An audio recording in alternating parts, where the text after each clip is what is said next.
By Paul Krugman Wednesday, September 26, 2018, 2 a.m. In normal times, President Donald Trump's announcement of tariffs on $200 billion worth of Chinese goods, bringing us closer to an all-out trade war, would have dominated headlines for days.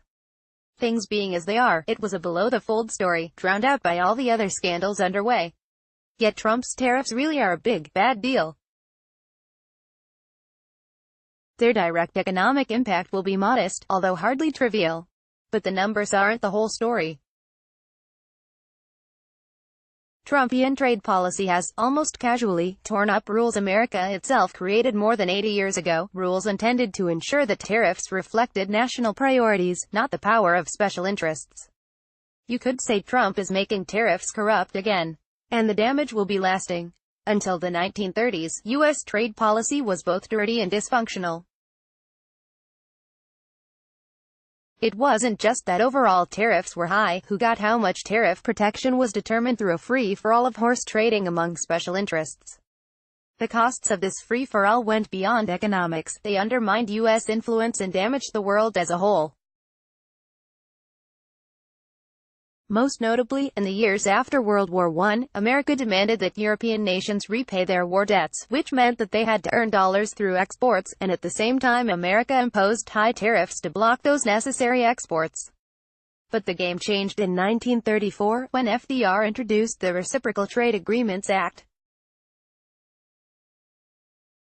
Henceforth, tariffs would be negotiated via deals with foreign governments, giving export industries a stake in open markets. And these deals would be subject to up or down votes, reducing the ability of interest groups to buy themselves special treatment. This U.S. innovation became the template for a global trading system, culminating in the creation of the World Trade Organization. And tariff policy went from being famously dirty to remarkably clean. The creators of this trading system knew it needed some flexibility to remain politically viable. So governments were given the right to impose tariffs under a limited set of circumstances, to give industries time to cope with import surges, to respond to unfair foreign practices, to protect national security.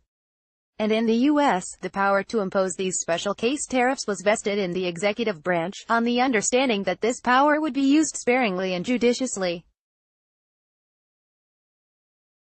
Then came Trump. So far, Trump has imposed tariffs on about $300 billion worth of U.S. imports, with tariff rates set to rise as high as 25%. Although Trump and his officials keep claiming that this is a tax on foreigners, it's actually a tax hike on America. And since most of the tariffs are on raw materials and other inputs into business, the policy will probably have a chilling effect on investment and innovation. But the pure economic impact is only part of the story. The other part is the perversion of the process. There are rules about when a president may impose tariffs. Trump has obeyed the letter of these rules, barely, but made a mockery of their spirit.